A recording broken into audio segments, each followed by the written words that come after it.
Well, from the Irvine Valley College Theater Arts Department, I'd like to welcome Don Formanek, and we are going to be talking about a production that is coming up. Actually, it starts tomorrow, May 2nd to the 11th. It's Arsenic and Old Lace, and a great production. It's great to have you here today. Well, thank you. You're directing this, right? I am directing it. It's been quite an adventure. I'm also the scenic designer too, so Are you out there with a hammer? Oh yeah, hammer, paintbrush, the whole thing. Yeah. All right. So you do it all. I do it all. Yeah, it's a lot of fun. So first, tell me about the department in general, and when you do productions like this, it's community wide, meaning yes, it's students, but as you were saying, this particular production does require normally you like to have some older actors as well. Yeah. Oh, exactly. Yeah, it is a community theater in a sense that anyone can audition for the shows. So they become a student once they've been cast in the show. They have to sign up for a class. Mm-hmm. But we really do. We encourage folks from all walks of life to come and audition for the shows, especially something like this. I mean, Arsenic and Old Lace, half the characters are older, mm-hmm. and while it's always fun and it gives an opportunity for students to play older characters, and we can put them in makeup to make them look older.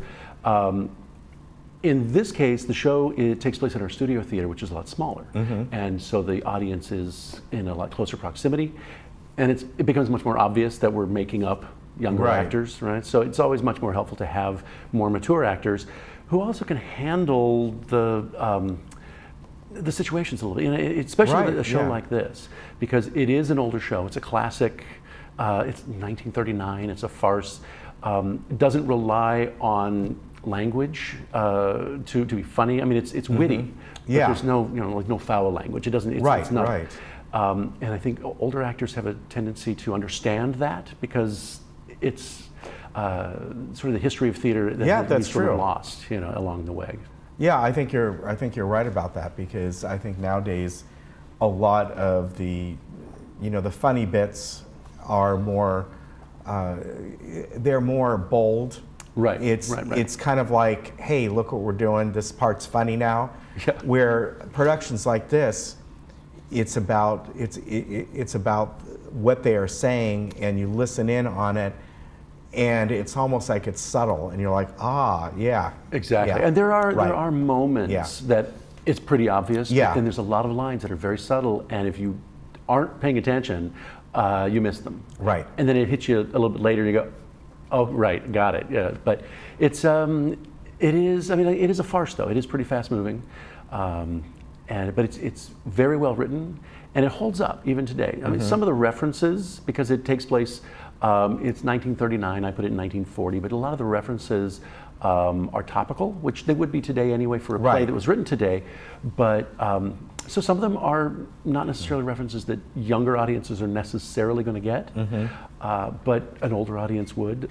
So there's really Boris Karloff. There's a reference to Boris Karloff. Yeah. And some of the students go, who? Right. So. Yeah. And this was written by Joseph Kesselring. And did that gentleman write a lot of farces at the time? Do you know much about it? I didn't do a whole lot of background on him, but I don't think it was a huge thing for him. I mean, as far as his canon, I don't know. Okay. But this one, it was based on experiences that he had when he was teaching at a small college, and he lived in a boarding house, and so he said a lot of these characters were based on people That's interesting. Yeah.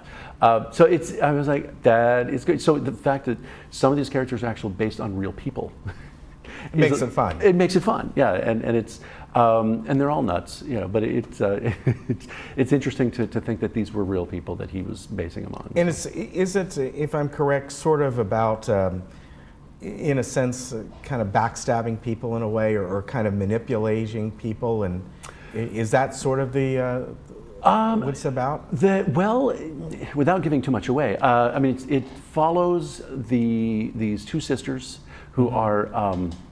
They live in this house that has been around. It's one of the oldest houses in Brooklyn, and it was built by their grandfather. And He came over on the Mayflower, you know. So Oh. they're a Yeah. well-established family, right? Yeah. But the whole family is, I don't want to say crazy, but they have their peculiarities. Yeah. And it's just how they're dealing with life in Brooklyn and the Right. changes that are happening, because they've been there, you know, they've seen changes throughout. And how they deal with that, and how they're trying to maintain and hang on to what they remember. Like the house, they even make a point to say that the house is just like it was when their grandfather built it. So, you know, Right. these two old ladies are stuck in the mid-1800s. We're now in 1940, so they're still back and living in the past. Okay, so it does have some references for today, and some people kind of live that way now. Oh, yeah. Not everyone, but There are folks who but it's harken back to interesting. you know, gentler, simpler times, and but at the same time, these ladies they're doing their charitable work of helping older gentlemen to find peace in their own way. All right. Now this, I said, starts tomorrow. It Yes. goes to the 11th. And if you go tomorrow, it's a $5 benefit night. But if you'd like to buy tickets online, we have the information on the screen there. And what do the tickets run? I saw the $5, but that's just that night. $5 is for tomorrow, and that's Okay. our benefit. They're $10 for seniors and students. But general admission is $12. So Okay. it's one of the cheapest games in town. Yes, it is. And it's your smaller theater. This is in the smaller theater, so there's no assigned seating. It's Okay. it's open. So buy Is it a black box theater or just a It is. smaller? It's It a is. black box theater, Okay. yeah. All right. So you're kind of sitting around them. Well, in this case, it's set up a la proscenium, so Okay. the audience is all on one side looking at it. Okay, very good.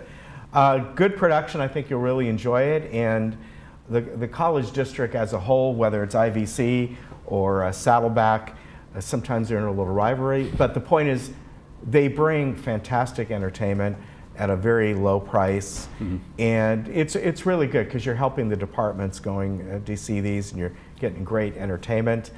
And the IVC Performing Arts Center is just absolutely beautiful. It is. It Yeah, is. it's only, you were telling me, 12 It's years about old? 12 years old now. Yeah, yeah, really nice. So head on up there. If you want more information, you can go to ivcarts.com. The number is 949-451-5333. Don, thank you very much. Hope to see you back Thank you. anytime. All right. Thank you so much. All right, and we'll be right back.